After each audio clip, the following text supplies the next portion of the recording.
আসসালামু আলাইকুম ওয়া রাহমাতুল্লাহি ওয়া বারাকাতুহু। সুপ্রিয় দিনী ভাই এবং বন্ধুগণ, সুপ্রিয় দিনী মা এবং বোনেরা, আশা করি আল্লাহ তাআলার অশেষ রহমতে সবাই ভালো আছেন।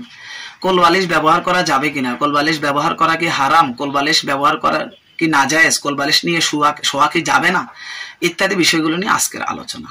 কোলবালিশ ব্যবহার নিষেধ হওয়ার ব্যাপারে শরীয়তের মধ্যে কোথাও সরাসরি কোনো নিষেধাজ্ঞা প্রকাশ করা হয়নি।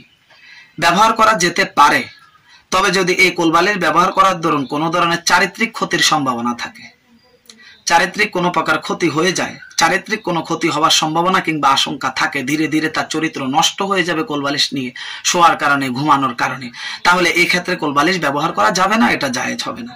কেননা এর দ্বারা চারিত্রিক অবক্ষয় ঘটছে, যা আপনাকে ধ্বংসের দিকে নিয়ে যাবে। এমনিভাবে আপনার শারীরিক মানসিক যদি কোনো প্রকারের চারিত্রিক ক্ষতির সম্ভাবনা থাকে, আর বাকি বিষয়টি আপনারাই বুঝে নিন কোন ধরনের চারিত্রিক ক্ষতির সম্ভাবনা হতে পারে, তাহলে এই ধরনের সম্ভাবনা যদি থাকে তাহলে এটি সম্পূর্ণ নাজায়েজ হবে এবং হারাম হবে কোলবালিশ নিয়ে শোয়া কিংবা ঘুমানো। নতুবা এই ধরনের কোনো চারিত্রিক ক্ষতি যদি না থাকে, এমনি অভ্যস্ত হয়ে গেছে কোলবালিশ নিয়ে ঘুমাতে ঘুমাতে, অন্য কোনো প্রকার সমস্যা হচ্ছে না, ফিজিক্যাল কিংবা মেন্টালি কোনো প্রকারের খারাপ ধারণা আসছে না, খারাপ কোনো চাপ আসছে না শরীরের মধ্যে, তাহলে ইনশাআল্লাহ আজিজ কোনো গুনাহ হবে না। আর যদি চারিত্রিক ক্ষতি হয় তাহলে কোলবালিশ নিয়ে ঘুমানো জায়েজ হবে না। এই ভিডিওটি ইমানি দায়িত্ব মনে করে সবাইকে শেয়ার করে দিন, যাতে আপনিও ইলমে দ্বীন প্রচারের কাজে সহযোগী হতে পারেন এবং অগণিত অসংখ্য নেকি অর্জন করতে পারেন। আগামী কোনো পর্বে দেখা হবে।